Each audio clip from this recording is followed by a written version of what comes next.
Une histoire au coin du feu. Lu et écrit par Mère Castor.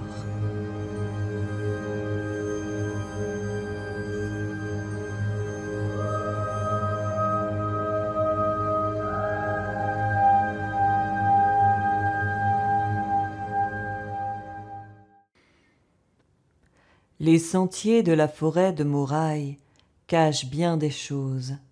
C'est pourquoi nul ne les parcourt plus la nuit. Ils sont hantés par les échos d'un passé vermeil. Difficile aujourd'hui de dire ce qui tient de la légende ou de l'histoire. Ne reste que des contes que les enfants aiment se raconter au coin du feu.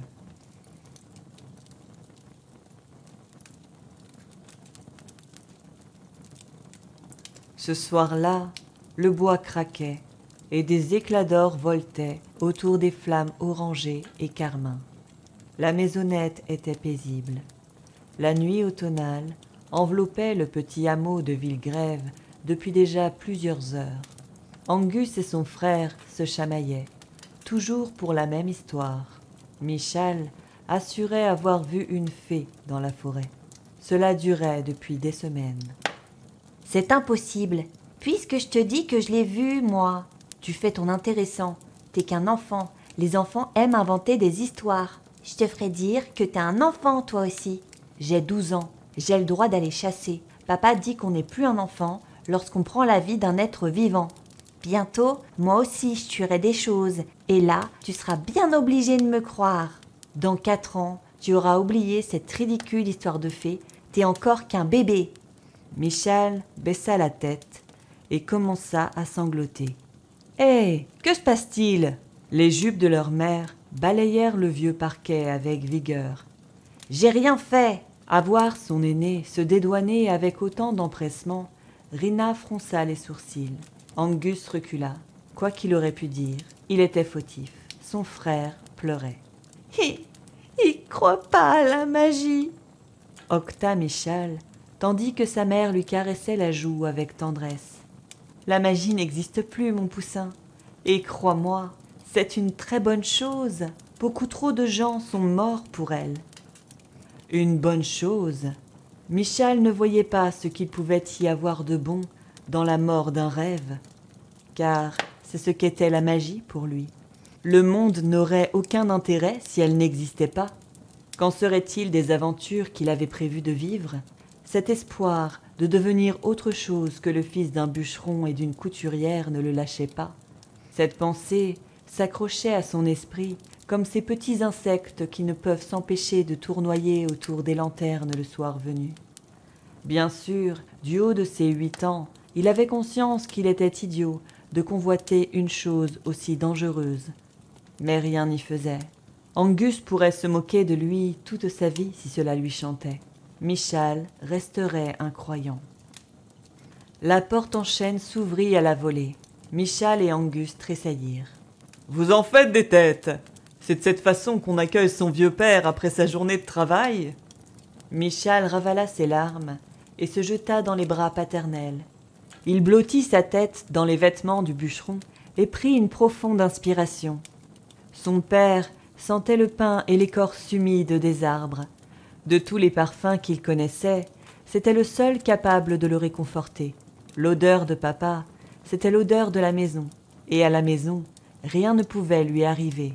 « Les garçons, nous avons une invitée », annonça l'homme en reposant Michal. « Je compte sur vous pour vous tenir correctement. » Lorsque le jeune garçon recula, il découvrit une frêle silhouette dissimulée dans l'ombre de la nuit.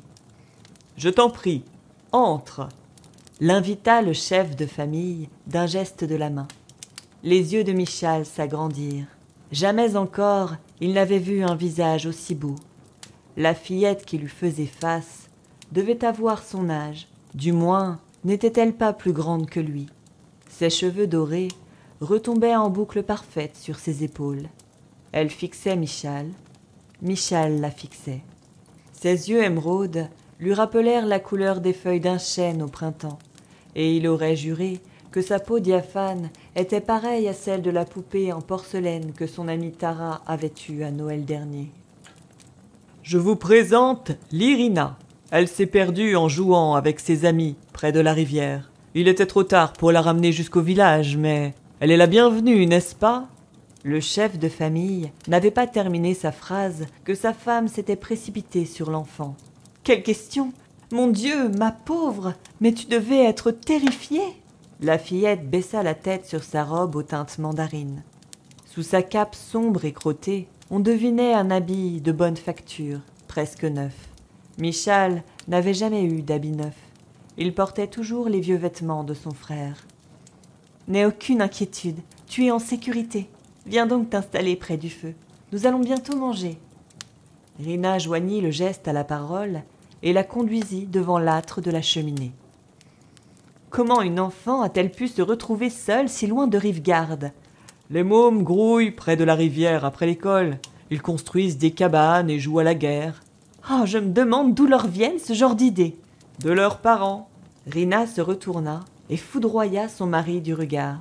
Elle adressa un sourire bienveillant à leur invité avant de rejoindre son fourneau. Michal s'empressa de rejoindre l'Irina. Il s'installa à genoux face à elle, suffisamment près pour savoir qu'elle n'était pas une fille de ferme. Elle sentait le lys en fleurs et les journées ensoleillées. « Dis l'Irina, tu as déjà entendu parler des fées ?» Une lumière s'alluma dans les yeux de la fillette. Le sourire de Michal s'étira. « Oh non, il recommence, maman !» pesta Angus avant de battre en retraite dans la cuisine. Michal ne lui porta aucun intérêt et poursuivit. « Elles vivent dans la forêt de Moraille. Leur nid se trouve près de l'immense chêne au tronc noir. Tu sais, celui avec le tronc énorme qui se sépare en deux. Un après-midi, il y a 3 semaines, j'étais partie aux champignons avec Roderick, le fils du forgeron. Un garçon gentil, mais vraiment trop bavard. Je me suis éloignée parce que j'avais remarqué des girolles. Et maman adore les girolles. J'allais en fourrer un dans mon sac et c'est là que je l'ai vue. Elle était assise sur l'une des branches d'un grand hêtre et elle me fixait. Sa peau était presque grise et elle avait des ongles pareils à de petites griffes toutes pointues, comme celles de Roscoe, le chat de la vieille Houffleur. On l'appelle comme ça parce qu'elle vend des fleurs, mais personne ne sait son nom. La fée me regardait avec des petits yeux noirs et vides. Elle me souriait et je pouvais voir ses dents pointues. Un vrai monstre, de ceux qui dévorent des enfants. N'importe quoi! De là où il se tenait, Angus avait entendu la fin de l'histoire de son frère, histoire qu'il commençait à connaître par cœur. Et dis-moi, si elle mange les enfants, tes fées, pourquoi celle-là ne t'a pas grignoté? Parce que j'ai couru, c'est moi qui cours le plus vite de l'école, ajouta-t-il en se redressant sur les genoux. Toi, tu crois aux fées, l'Irina, hein? Ses yeux emplis d'espoir ne lâchaient pas la fillette. Oui. Michal laissa échapper un soupir et se rassit sur ses chevilles. Mais je crois aussi que tu me mens, dit l'Irina sans émotion, avant d'ajouter « Les monstres ne ressemblent pas à ça. » Ah ouais! Michal fronça les sourcils et croisa les bras sur sa poitrine. Et alors, il ressemble à quoi si t'es si forte? Réfléchis. L'Irina se pencha légèrement vers lui et baissa sa voix d'un ton. Réfléchis. Si tu étais un animal et que tu voulais dévorer une brebis, tu penses vraiment qu'il serait judicieux de lui faire peur avec de longues griffes et des crocs acérés? Non. C'est pour ça que les fées ne ressemblent pas du tout à ce genre de monstre. Elle se rapprocha davantage, lui faisant signe d'en faire autant.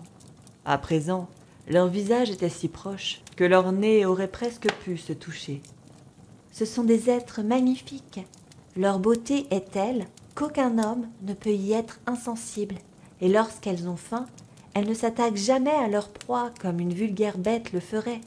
Elles errent près des habitations et se font passer pour de pauvres enfants perdus afin d'être invités dans la maison de leurs victimes. Car, tu l'ignores sûrement, mais les fées ne peuvent entrer quelque part sans y être invitées.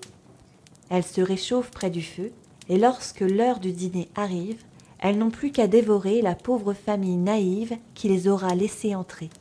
« À table, les enfants !»